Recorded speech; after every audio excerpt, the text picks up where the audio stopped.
ইসরায়েলের জন্য অস্ত্র পরিবহনের অভিযোগে ব্যাপক সমালোচনার মুখে পড়েছে সৌদি আরবের একটি শিপিং কোম্পানি। বিভিন্ন গণমাধ্যম বলছে, যুক্তরাষ্ট্র থেকে অস্ত্র সরঞ্জাম নিয়ে ইসরায়েল যাওয়ার কথা ছিল বাহরিয়ানুর জাহাজে। তবে ইতালির জেনোয়ায় বন্দরে নোঙর করার পর জাহাজটির ভেতর তেল আবিবের জন্য রাখা অস্ত্র দেখতে পেয়ে তা আটকে দেয় কর্মীরা। যদিও এই অভিযোগ অস্বীকার করেছে শিপিং কোম্পানিটি। এক বিবৃতিতে দাবি করেছে, অস্ত্র তো দূরের ব্যাপার, ইসরায়েলে এখন পর্যন্ত কোনো পণ্যই পরিবহন করেনি তারা। প্রায় 2 বছর ধরে গাজায় ইসরায়েল নির্বিচার আগ্রাসন চালালেও আরব বিশ্বের ভূমিকা বরাবরই সমালোচিত। ফিলিস্তিনিদের পাশে দাঁড়াতে ব্যর্থ হয়েছে মুসলিমদের তীর্থভূমি হিসেবে পরিচিত সৌদি আরবও। সমালোচনার মধ্যেই এবার নতুন বিতর্কে সৌদি আরব। ইতালির জেনোয়া বন্দরে নোঙর করা দেশটির একটি শিপিং প্রতিষ্ঠানের জাহাজে ইসরায়েলের জন্য সমরাস্ত্র পরিবহনের অভিযোগে শুরু হয়েছে তোলপাড়।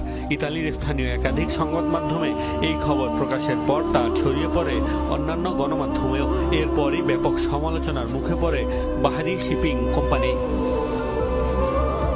প্রতিবেদনে বলা হয়, ইতালির অস্ত্র নির্মাতা প্রতিষ্ঠান লিওনার্দোর কাছ থেকে সংযুক্ত আরব আমিরাতের জন্য কামান, ট্যাঙ্ক ও অন্যান্য ভারী অস্ত্র নেয়ার কথা ছিল বাহরি ইয়ানবু নামের জাহাজটির। যুক্তরাষ্ট্রের মেরিল্যান্ড থেকে ছেড়ে আসা জাহাজটি জেনোয়া বন্দরে পৌঁছানোর পর ডক ইয়ার্ডের অন্তত 40 কর্মী ভেতরে প্রবেশ করে দেখেন সেখানে আগে থেকে রয়েছে বিভিন্ন অস্ত্রশস্ত্র, যা ইসরায়েলের জন্য পরিবহন করা হচ্ছিল। পরে গাজায় আগ্রাসনের প্রতিবাদে জাহাজটিকে আটকে দেন শ্রমিকরা।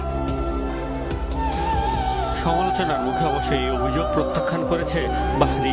ইসরায়েলের জন্য অস্ত্র পরিবহনের তথ্যকে ভিত্তিহীন দাবি করে বিবৃতি প্রকাশ করা হয়েছে তাদের অফিসিয়াল ওয়েবসাইটে।